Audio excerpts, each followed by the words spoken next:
Yo, so I'm gonna be mixing part of a song from scratch using my new plugin Blueprint, so you can see how I use it every day to make my mixes better. So every time I start a mix, I like to start with reference tracks, just like a couple tracks in a similar style to the song I'm mixing, just to use as a loose guide. We don't have to follow it exactly, but it's always helpful to see how your mix is holding up against the best mixes in the world. So I'm gonna go into the reference tracks here. I also have the client's rough mix. So I can either drag those and just drop them all in there, or I also like to, if you're on the default view, I can just drag and drop them into one of these slots here and they'll all load up. And if you want to rename any of these things, you can right click it and hit rename if you want to clean anything up. But a cool new feature that was requested by a couple of you guys is the ability to sync a rough mix with the mix in your DAW. So like if a client sends you a rough mix or you just have a rough mix or older version of your track that you want to sync to this new mix, I'll show you how to do that. So you just start playing a part of your song and then right click on the rough mix and just hit sync to my mix. It'll listen for about 10 seconds and just make sure to line everything up properly. Now you'll see when I move around the playhead in my DAW, you'll see it also moves around in the plugin. I can play this part and that's the audio coming out of my DAW. And if I switch it to B, which is the rough mix, you can see it's the same part of the song. But it's not meant for if you have a totally different reference track. If it's a different song, it's not gonna sync. So these are the references I've chosen. I absolutely love this Cassian remix. It's a great mix. Watching clouds form in the distance. So what I like to do at first is just set up a couple loop points so I can reference back and forth. So to set up a loop point, I'm just gonna hit 1, and then I can drag it to wherever I want. So I'm probably looking for more of a bare section with just the drums at first, so I can reference the drum mix. I spent the best days of my life. Now, some people like to zoom all the way in and like get a really tight, clean loop. I honestly don't care about doing that.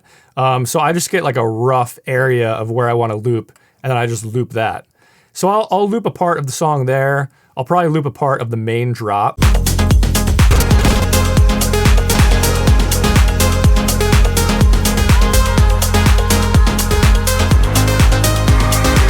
And then for the third loop, maybe I'll do a part of the breakdown here.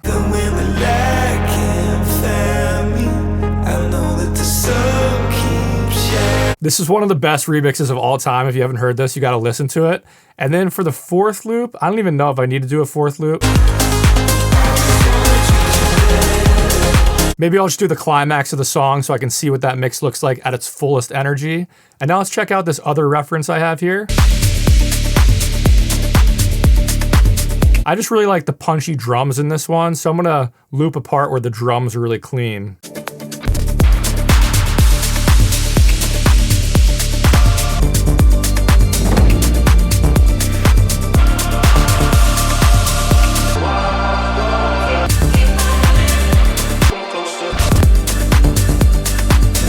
So yeah, I don't really like to do exact loops. You can zoom in and do exact loops if you want to, but I find that really doesn't matter for me. So I just loop a couple rough places in the track that I know I'm gonna wanna reference. I also personally like to set all the reference tracks I use to exactly -10 decibels. I find it's a good place to mix into.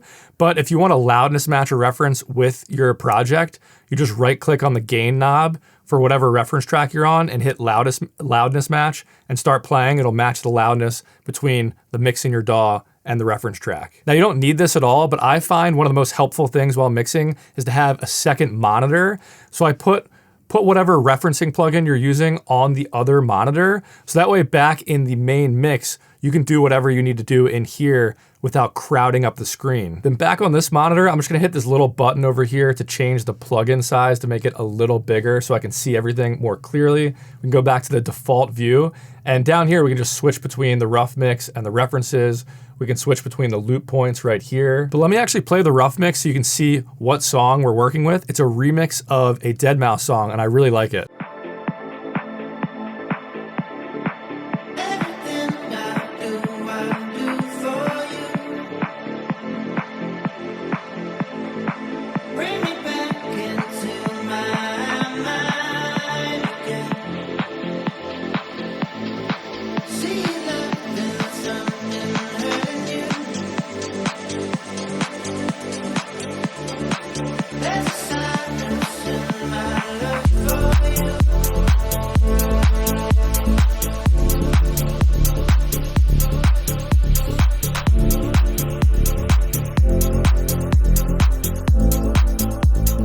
So really nice tune that a client sent in for mixing. Let's just get started on the mix. So I always start a mix with the drums. So I'm gonna collapse everything else here and just focus on the drums. And he just happened to send in a couple loops. So sometimes there'll be like 30 drum layers that I'll be mixing. But in this case, it's actually gonna be a pretty simple drum mix.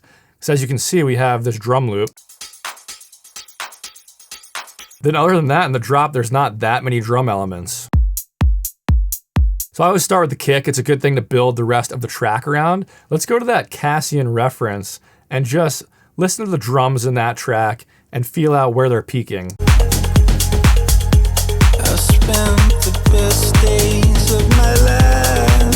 When I'm mixing in a kick, I always change it to mono just because a kick is generally mono. And you can see, like, if I were to hit these placement guides and hit house and then kick, you can see the Cassian kick is peaking right near the top of that kick range. And then an even easier way to see that, I can turn off this reference line, turn on the peak line. You can see it's peaking right around the top there. So this might be the part where people say you shouldn't rely on your eyes to mix that much. And I really disagree with that. Like, obviously I'm gonna feel it out with my ears and feel out what sounds good, but it really helps to benchmark your track against professional references to see where things are peaking in that track. You don't have to copy their mix. You just have to try out different things, see if it feels good in your mix, and make sure your mix holds up against it. So it's really helpful to have tools like this just to make sure your mix is living up to the standard that it should be. Now, if we start mixing in our kick, you can see it's lower in that range, so like we do have room to move it up if we want it. I don't know if I want it quite as loud as the Cassian reference, but it's just a good starting point, and then we can change it later. And I can just click this placement guide to turn it off. I'm gonna turn the reference line back on. Then I'm actually gonna compare our kick throughout the frequency spectrum to the reference kick, just to see if we're lacking any punch anywhere or anything else we need to know.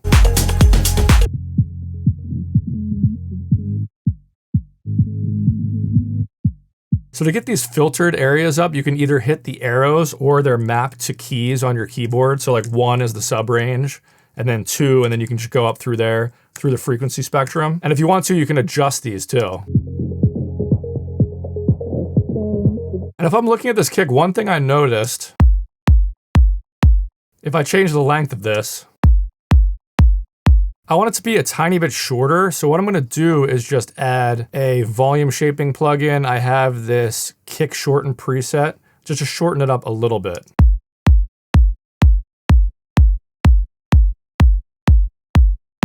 Then I'll add an EQ after that, just to shape the tone of the kick a little bit.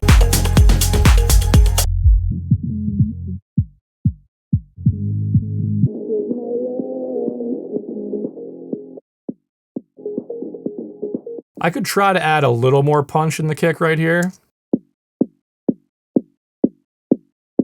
Then in our kick, this part is kind of annoying me.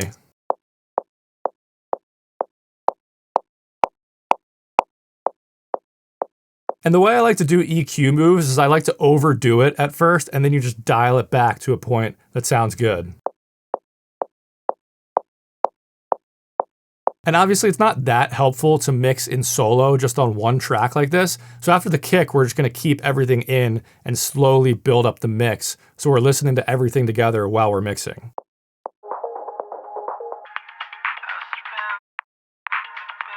Yeah, there's just kind of an annoying like talk sound at the top of the kick that I'm trying to reduce right here.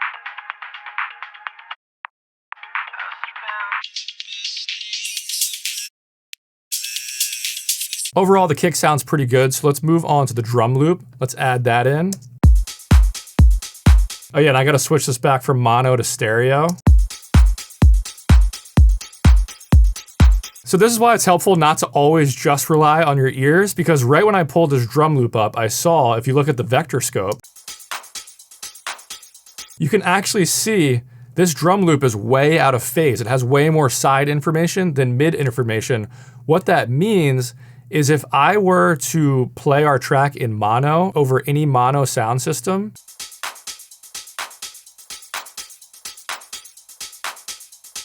hear how much of the drums you lose when you switch it to mono? So we gotta fix that. And the way I'm gonna do that is by adding an EQ to this drum loop, and I am gonna set a mid band and a side band that go across the whole frequency spectrum. So I can turn the sides down a bit and the mids up.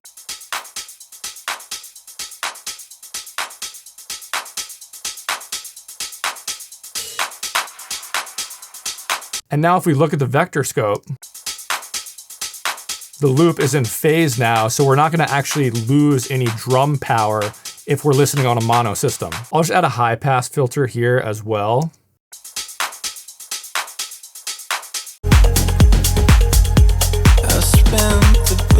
So the hi-hats in the Cassian reference are pretty loud in the frequency spectrum. Like you can see them peaking. Where's the hat layer? They're peaking towards the top of that placement guide range. I don't know if I want them that loud in our reference, but let's see.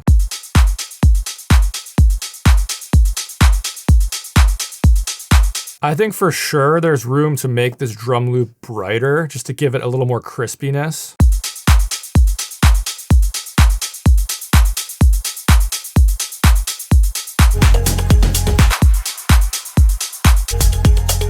Then I feel like the clap is a little overpowering for me, so I'm gonna turn the clap down a little bit. And they're all on the same track, so I have to do this with EQ.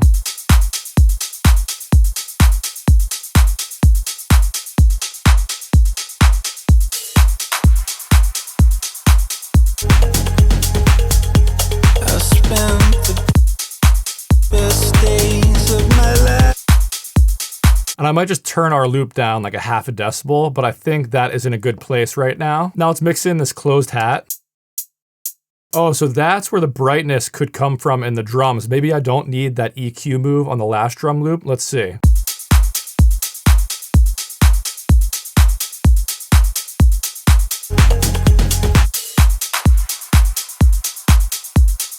So because that second hat is adding some of that crispiness back, I'm gonna turn this down a little bit.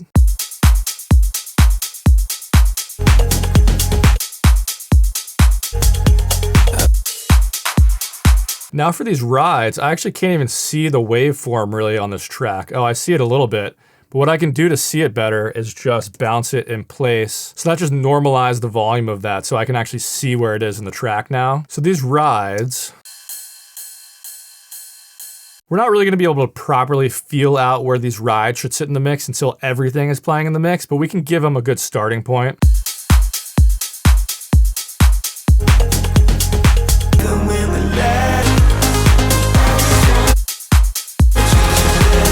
So I can hear in the climax of the Cassian track, he actually has a ride too. So I could feel out where that ride is sitting in his track and try to match somewhere around there.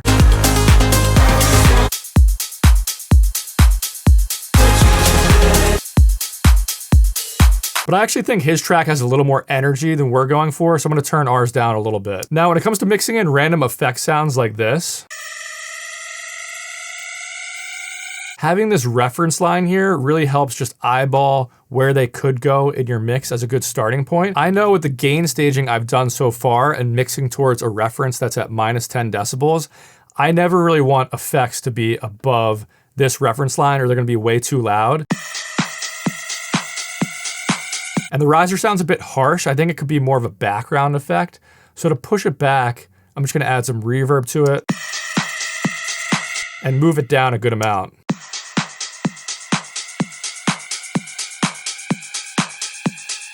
And obviously we can change that later when we're listening to the full mix. And let's check out this white noise.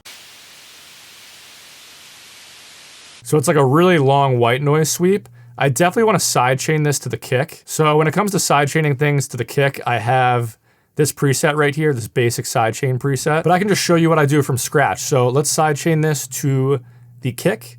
And then right when the kick hits, you want whatever sidechain to it to see that coming and duck out of the way immediately. So you actually want to turn look ahead time on. So I'm going to turn it to 10 milliseconds, turn some look ahead time on, turn the ratio up all the way. I'll change the mode to punch. We want the attack and release all the way down, no hold. It's important to have the knee all the way hard on the left. So that way, right when the sound crosses the threshold, that's when the sidechain kicks in. If you have a soft knee, it would start ducking as the sound approaches the threshold, which we don't want in this case. And then we just gotta flip it to external so it actually sees that sidechain input.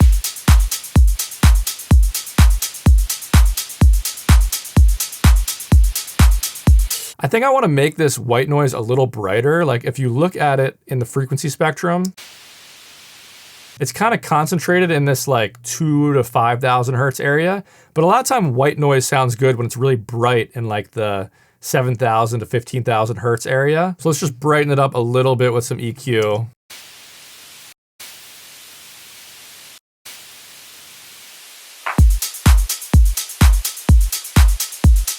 And again, these are all just initial adjustments we're making. When the whole mix is playing, we can feel out if that sounds good or not. Then there's one more riser to mix in at the end of the song, but I'm actually just gonna mix the first build up and first drop in this video just to keep it like a reasonable length. So I'm gonna skip that one for now. I'll keep that off. But that means we can move into the bass. So let's get this bass mixed in.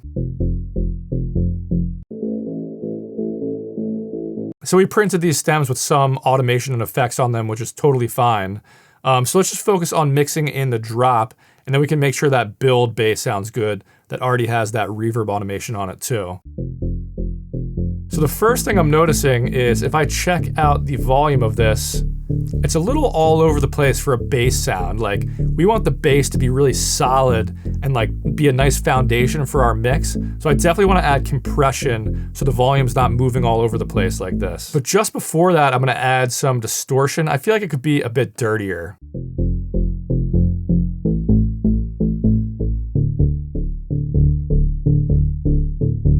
Then we can go ahead and add that compression in. So when it comes to bass compression, I want to keep the punch of the bass alive. So I don't want to use look ahead time, and I want to use some attack to let the initial transient of the bass come through. And I'll put this in the punch mode.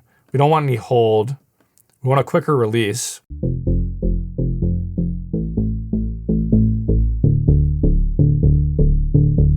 But there's no point of playing this without the kick anymore, so let's play everything together.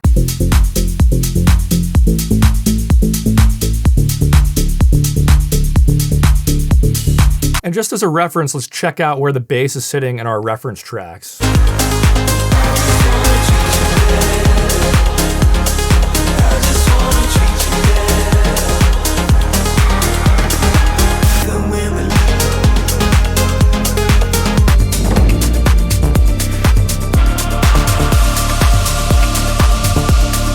And if we check out our bass,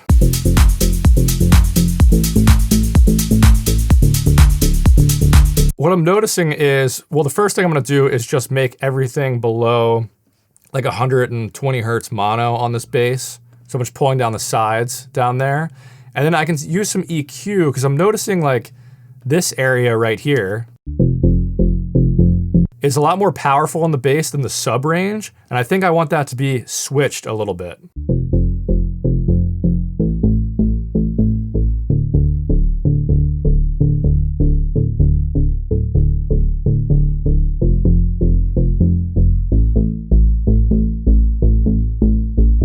I still want the volume of this bass to be a little steadier, so I'm gonna try something else after that, where I add a multi-band compressor just in the low end. Maybe I'll make 2 different bands here, and I'll try to even out the volume of the bass a little more, even though we added that compression before too.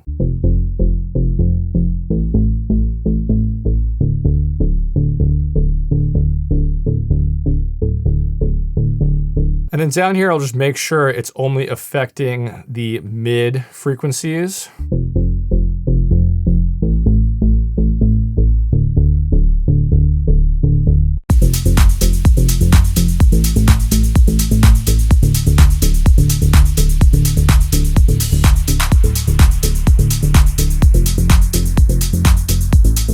Then obviously we haven't added any sidechain yet, so I could either just use a compressor to sidechain it to the kick, but I actually want this to be like a tight electronic pumping sound a little bit in the low end. So I'm gonna check out the kick. On the kick track, what I like to do is add a gain plugin and then another instance of shaper box, just so I can actually trace the shape of the kick. So I use the gain plugin to turn the volume up to get this waveform to like right around there. And now I can actually trace the shape of this kick. so I can see exactly how the low end of the kick is shaped like that. Then I'll just go ahead and copy this, and I'll turn these plugins off, and then we'll go back to the bass, and on the bass bus, what I do is I paste that shape, and I just flip it.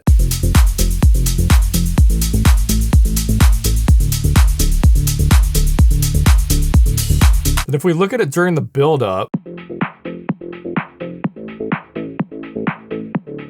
a lot of times I'll take the sidechain off during the build-up, but I think it actually might sound good in this case.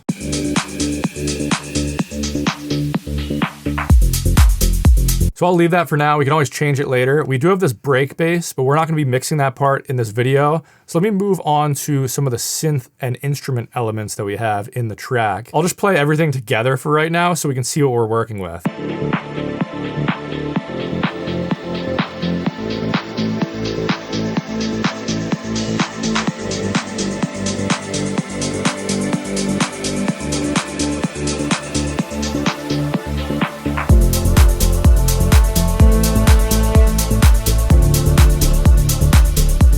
So when I'm at this point in the mix where I start mixing in some melodic elements, I tend to not use the reference tracks as much. I really try to use them just to build the foundation, which is generally the drums and bass of a song. And I'll use them as a loose guide after that, but not pay as much attention to them. And I always like to mix in the most important instrument or synth element first, and that seems to be these piano chords.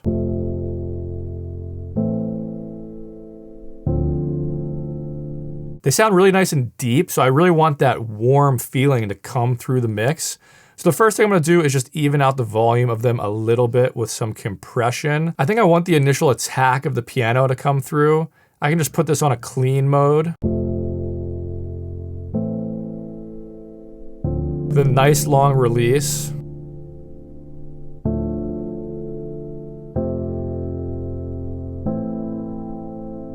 And I do want to mention, if we look back at the placement guides over here, so it's not meant for you to fit your whole sound in that box. It's just where the loudest part of that sound could be peaking. So if we look at this piano,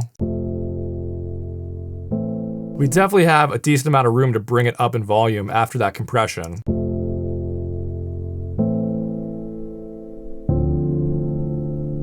But again, we're gonna have to feel out how this actually sounds in the mix.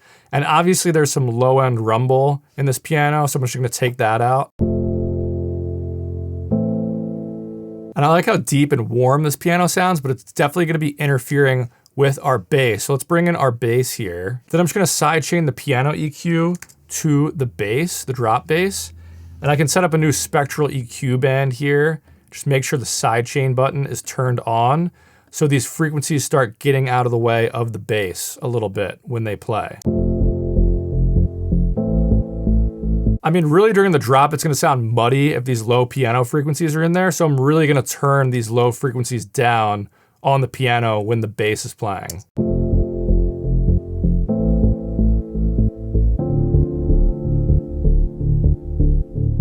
Setting it up this way just makes it easy, because if the piano is playing by itself during a breakdown or something, then all those warm frequencies come back in, and they won't be reduced like they're being reduced in the drop. So we really need to see what this sounds like in the mix.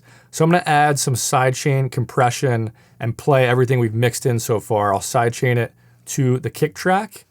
I'll put on that preset.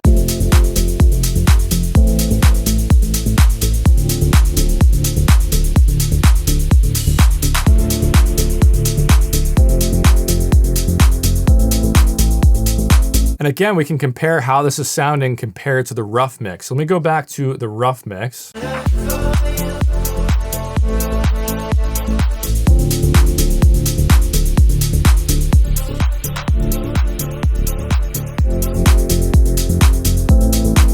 I actually like how the piano is pumping a little bit more in the rough mix, but I like how our mix is sounding warmer and more powerful on the low end.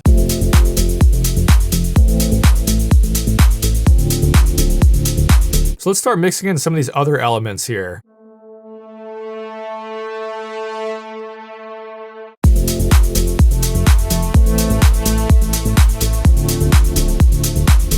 I really like that sound. I might want to change the tone of it a little bit. I'm just gonna mess around and see what it would sound like if I made it a little brighter, reduce the mid-range, and then made it warmer too. This might not sound good, but let's just see how it sounds.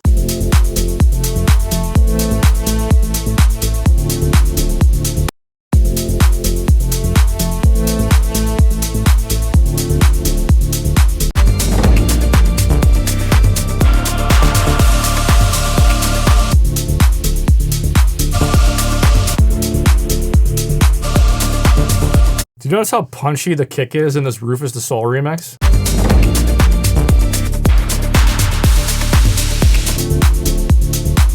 Let's see what it sounds like if we make our kick that punchy. We don't have to keep it, but it's worth trying. Let me just add one more EQ to the kick and see what happens when we do this.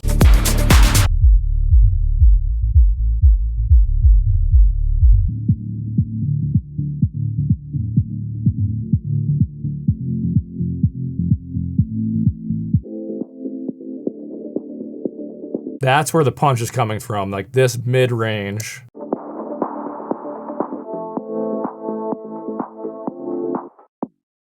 So if we just took an EQ band and just boosted that mid-range,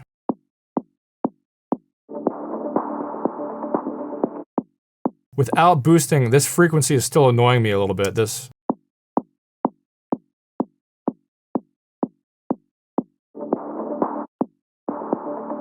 And let's see how it sounds on the high end too. Yeah, I think it was really just coming from that mid-range. So now I can just see how this sounds in the full mix and if I want to keep it or not.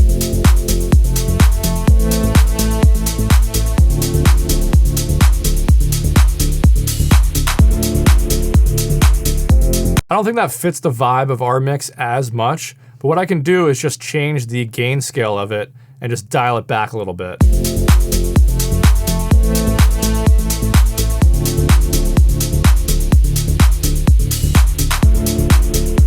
And I want to try to bring out the piano in the mix a little more. Let's just see what happens if we use Bloom on this.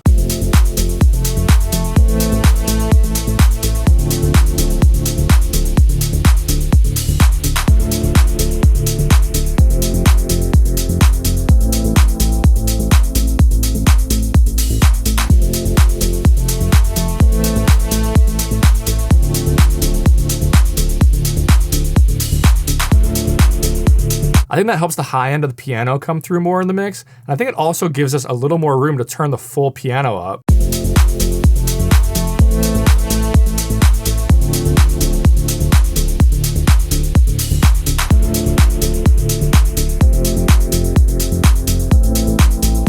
So without the effects we've added to the piano, it sounds like this.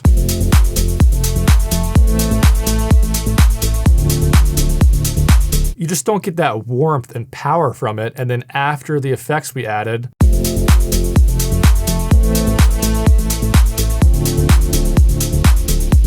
so much more present there. Now let's check out this piano ARP sound.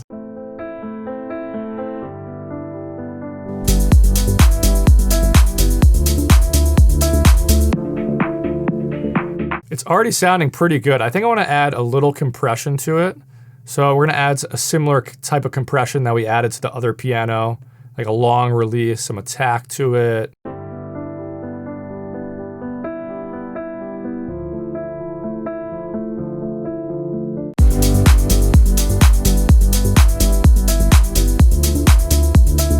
Whatever he used to make this piano might have had some reverb built into it already, but I wanna make the sound a bit bigger by adding a little more reverb on it.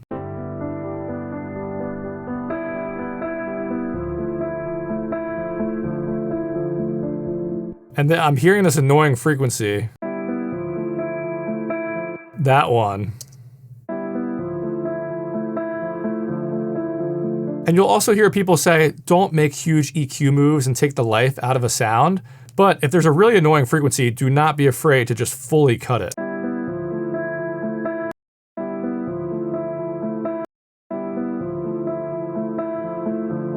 I mean, how much better does that sound than this?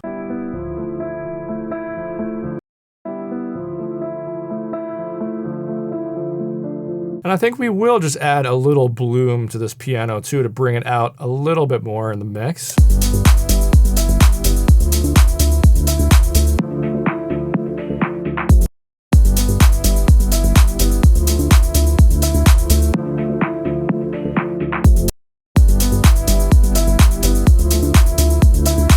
So I don't really need to worry about mixing it with the bass down here like I did with the other piano. So I'm just gonna cut out the low end a bit.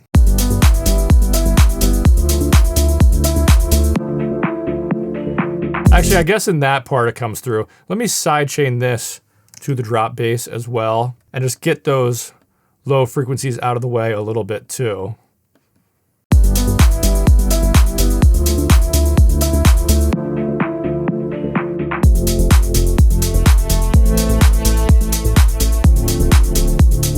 And you might not think of this, but while the other piano is playing, it's competing with this piano.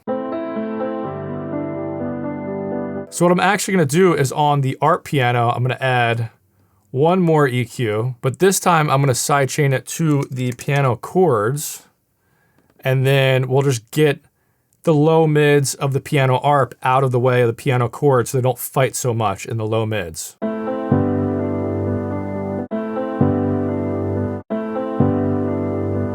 And there's all this static coming from the piano chords. But I actually really like how it sounds, so I'm gonna leave it in there and not filter it out at all.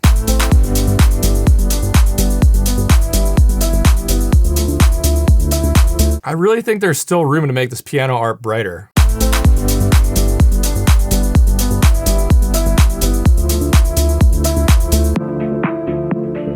Now let's move on to some of these more background atmospheric elements. Now obviously this is more part of the vocal, but it's still an atmospheric element because it's just looping.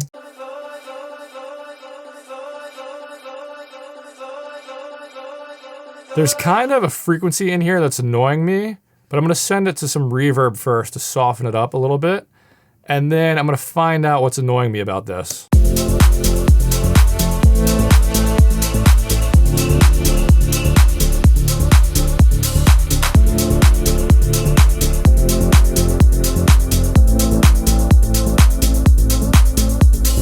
Yeah, it was really just that area. I mean, you have to be careful when you're just like boosting frequencies and trying to find an annoying one, because they all sound annoying if you're boosting them 12 decibels or whatever.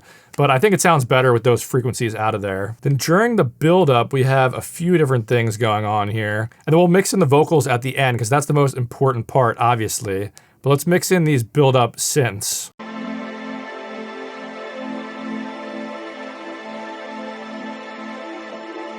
So really, these two are like drones holding the same note, and then this one is really the pad that's moving around.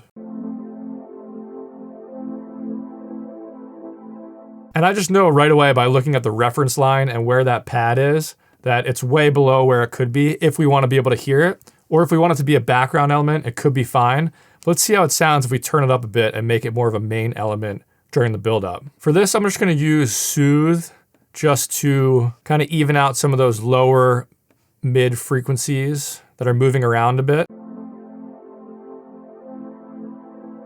And that gives us a lot of room to turn it up.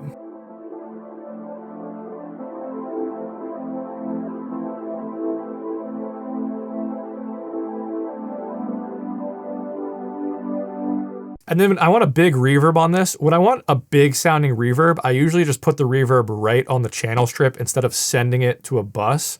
So I'm just gonna add a big reverb to this and see how it sounds.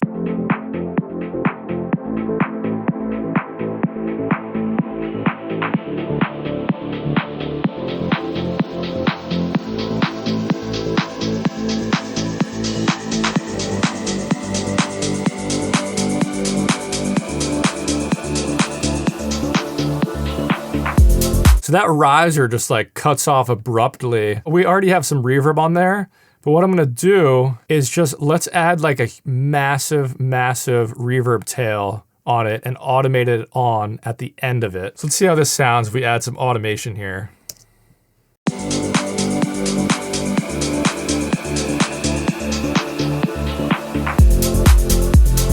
Because in this song, the transition from the build up to the drop is supposed to be smooth. It's supposed to blend together like that. So I think that helps. And then for these atmospheric drone sounds. So if we look at the vector scope, we're gonna be losing this sound in mono a bit. So I'm gonna do the same thing that I did to the drum loop in the beginning, where I take a mid layer and then a side layer, and then I adjust them until the sound is in phase.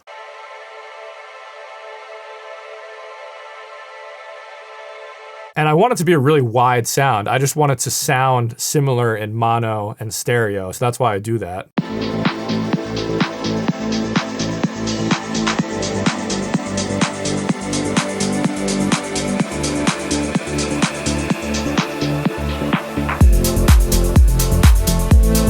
Again, just a little too abrupt going into the drop. Oh, it's definitely the string. So let's add some reverb to the string. But now when it comes to transitioning it to the drop, I'm just gonna increase the mix and also the decay leading into the drop. So we get a really long tail again.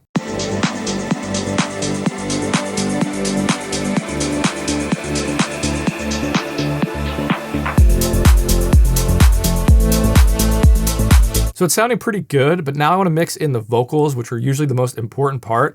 And because this is a remix of a deadmau5 song, the vocals are just on one track instead of me having like a ton of background vocal tracks and ad-libs and things like that, which for the purpose of this video is probably better because it'll keep it simple. But let's mix in these vocals. Bring me back into my mind again. So I actually think there might be some room to compress these vocals further. If we look at the oscilloscope, there's a science in my love. Let's actually change the length of this to 2 bars. There's a science in my love for you. So if we check this out, some of the louder words are peaking around like, I don't know, -18, -20 decibels. Some of the quieter words are around -30 decibels. So that's a pretty big gap between the quietest words and the loudest words of the vocal.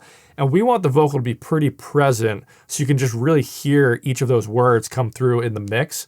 So that tells us there's probably some room to add some compression. But that being said, this is a remix, so there's definitely already compression from the original vocals on here. So I'm just gonna add some subtle compression with a vintage mode. I'm gonna do a softer knee. So as the vocal is approaching the threshold, the compression starts to happen, which results in smoother overall compression. So I'll give it a little bit of attack and a little bit of a longer release for a vocal. We'll see how this sounds. Bring me back into my mind again. See love and something hurting you. The purpose of that is just to be able to hear every word clearly so nothing's buried in the mix. And I think that did the job right there, just a little extra compression. Now there's something I don't love about the tone of the vocal. I think it's a little harsh in certain places and not warm enough. Bring me back into my mind. And actually this vocal might not be far off from the Cassian reference. So let's see. Let's actually go to the breakdown of the Cassian reference. When the light can't find me, I know that the sun keeps shining. I just wanna treat you better. I just wanna treat you better. I just wanna treat you better. Bring me back into my mind again. I'll just add some quick placeholder reverb for now. Bring me back into my mind. Actually, I know I'm gonna want a bigger reverb than that, so let's make this decay time a little longer. Turn the size up. Bring me back into my mind again. When the light can't find me, I know that the sun keeps shining. So the sibilance in this Rufus remix is really peaking up here. I'll show you. When the light can't find me, I know that the sun. Like, see where that S in sun and the F in find are peaking way up there? I don't want my sibilance that loud, but we'll see where ours ends up. Bring me back into my mind again. There's some really annoying frequency in here. Bring me back into my mind again. Bring me back into my mind again. Bring me back into my mind again. Yeah, listen to the word mind. Mind again. Mind again. That just sounds so much better after that EQ cut. And I think it sounds better when it's warmer too, but let's listen to it in the full mix. Bring me back into my mind again. See love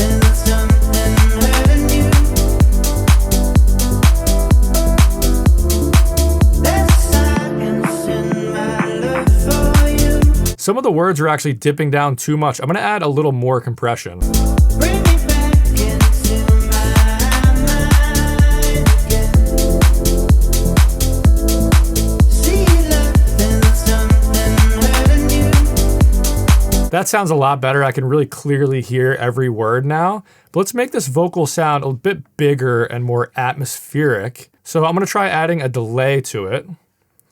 Then after that delay, I'm gonna wanna sidechain it back to the original vocal signal, which I'm gonna send to bus 23 right here. So then on this bus, after this delay, I have this sidechain that's already set up to be sidechained back to that signal. So then every time the vocal plays, Bring me back into my mind again. I can set exactly how much I want the delay to duck. Right now it's at 6 decibels. If I want it to duck 8 decibels every time the original vocal signal comes in, I can. But I think 6 is a good starting point. Bring me back into my mind again. See love in something hurting you. And just to get the reverb out of the way of the main vocal signal more, we're gonna do the same thing. Bring me back into my mind again. But I don't want the range to be as big. I might make it like 3 or 4 decibels.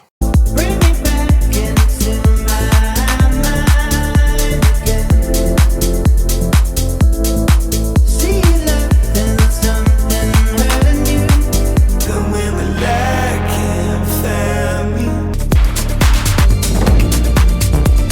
For you, bring me back into my mind again.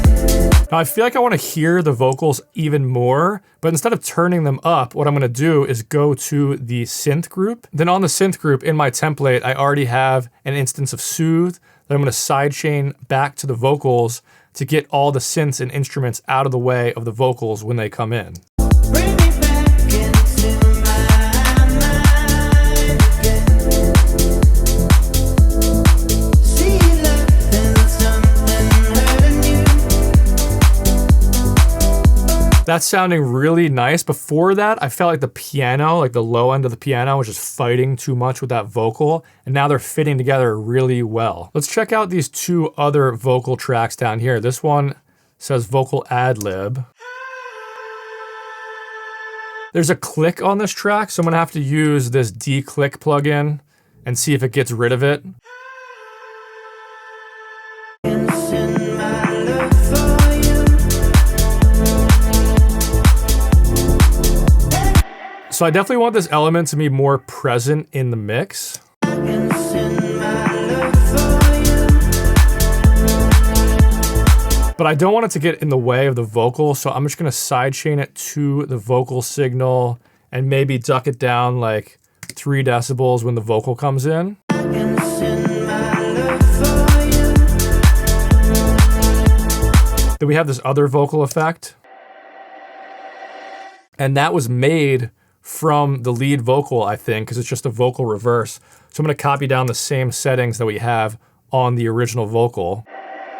There's a silence in my love for you. And then for a song like this, I do generally like to sidechain the vocals to the kick just a little bit. Let's see how that sounds. There's a silence in my love for you. Everything I do for you.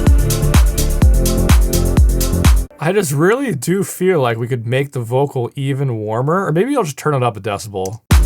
Everything I do for you.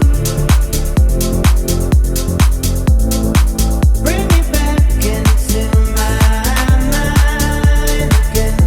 Now let's go back and compare this to how the rough mix sounds so we can see how much of an improvement we made. There's a silence in my love for you. Everything I do.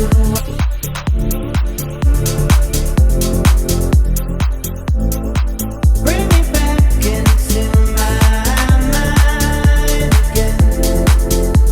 I think our mix is sounding nice and powerful and full. And now for the sake of time, because I don't want this video to drag on forever, I'm not gonna like endlessly tweak this mix. I think it's sounding good right now. So what I'm gonna do is now I'm gonna check it on my phone to make sure it sounds good on phone speakers, and then I'll master it real quick, and then the video will be done. So I wanted to make it as easy as possible to check your mix on your phone.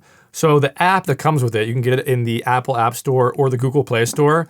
If you're unsure how to get it, just right click on this phone icon. It'll tell you how to set it up. But then once you have the app downloaded, it's really easy. You just click this phone button once, and then you go into the app on your phone, which looks like this.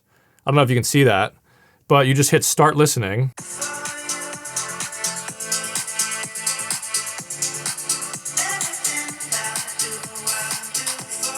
And I know you guys can't really hear it, but what I would do now is just go back and forth with the references and my mix on just the phone speaker. I would just like put it on my desk and play the mix for a while listening to it on a phone, because that's how a lot of people are gonna hear your song for the first time. They're gonna hear it on their phone, whether it's on Instagram or TikTok, or even just Spotify and Apple Music on your phone. So that's why I like to always have part of the mixing session just be totally on the phone. I'll just set it aside on the desk and mix with it on. Then when I wanna switch back to my monitors, I just click this one phone icon button again. I also wanna go through my mastering process real quick. Now, my philosophy is I like to make 99% of the changes in the mix. Like if there's something that can be changed in the mixing stage, do it there.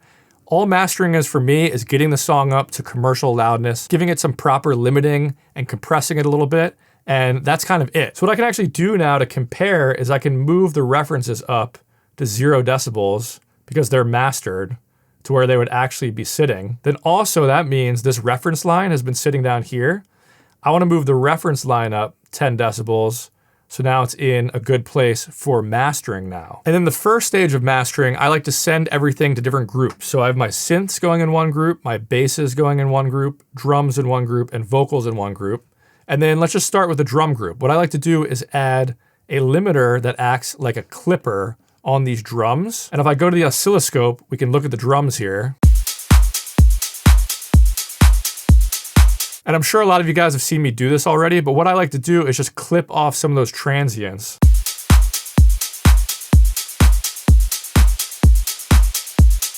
But if you overdo it, it starts to add some distortion to the drums. Let me show you that.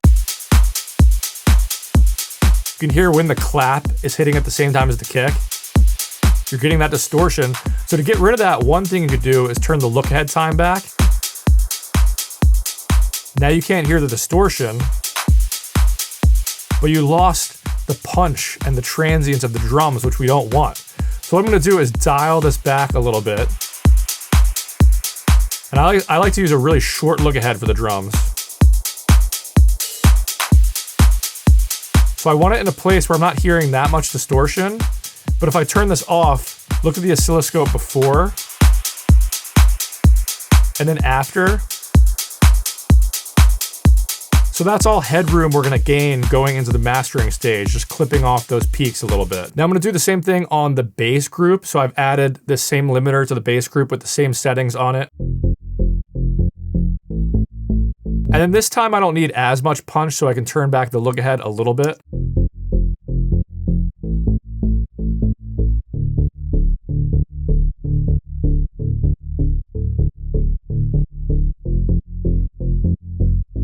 And again, it's just taking off any rogue peaks that are too loud going into the mastering stage. So let's keep going and do it on the synth group. I definitely don't want to add any distortion or anything to the piano or elements in the drop.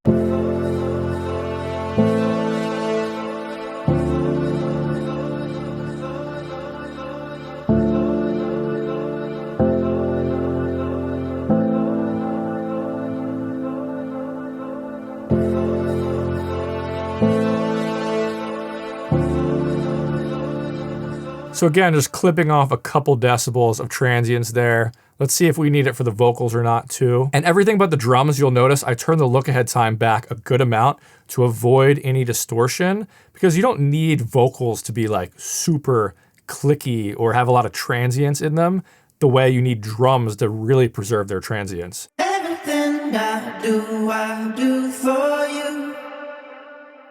And there's just one frequency in the vocal that's kind of annoying me right there. Everything I I do for you? Do I do for you? Sorry, I just had to reduce that a little bit, but now all of our groups have that clipping on there, which gives us more headroom going into the actual master. So then on the actual master, I actually like to do this again, which might seem like overkill, but what we're really doing is just limiting in stages. So no limiter is taking on too much of the work, and everything is just limiting a little bit, which I think makes the end result sound a lot better. So now let's add this clipper on the full track.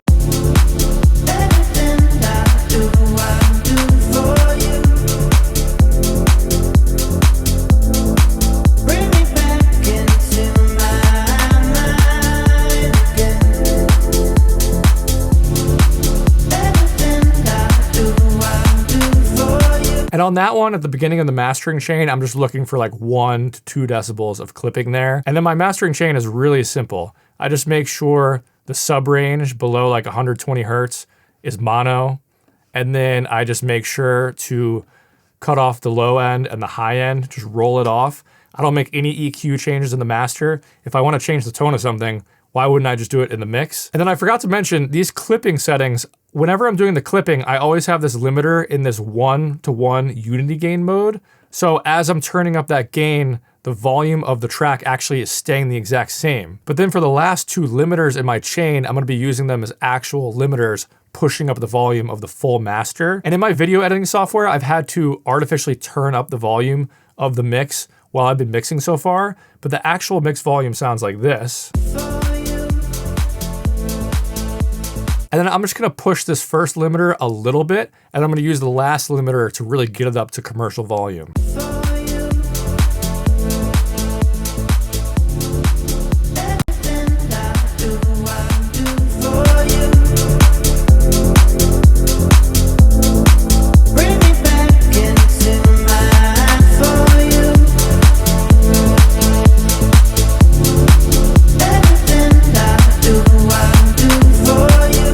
Now for a house track like this, I'm usually trying to master it to around like -7 LUFS, maybe a little louder than that.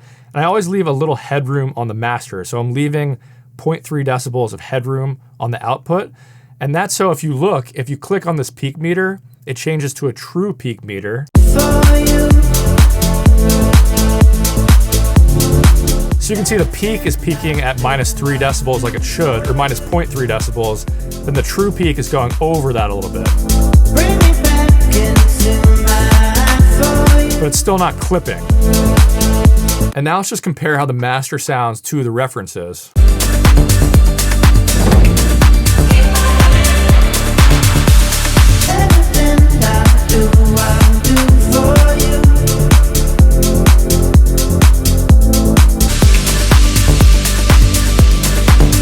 You can actually see the Rufus the Soul remix. The true peak is clipping, but it's not an R track. So R track is gonna be a little bit safer for streaming platforms. Then the Cassian reference has a bit more energy than we probably want in our mix, but let's check it out.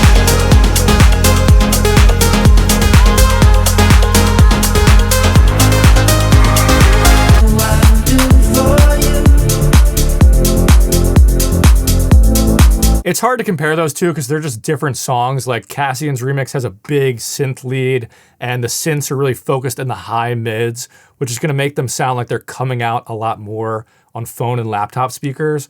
Whereas in our track, the main element in the drop is that piano that's a lot deeper that you're gonna feel more than you're gonna hear it really loudly on phone speakers and things like that. But anyway, let's just play the full build up and drop of our track. I didn't add a bunch of automation or anything yet. I didn't wanna go too into the weeds here. But also, if you want a 14-day free trial of this plugin, my new plugin Blueprint, you can just go to bigzsounds.com and get the free trial there. I'll also leave a link below. So you can just try it out for yourself for free and see if you like it before you pay anything. Now let's listen to the mix.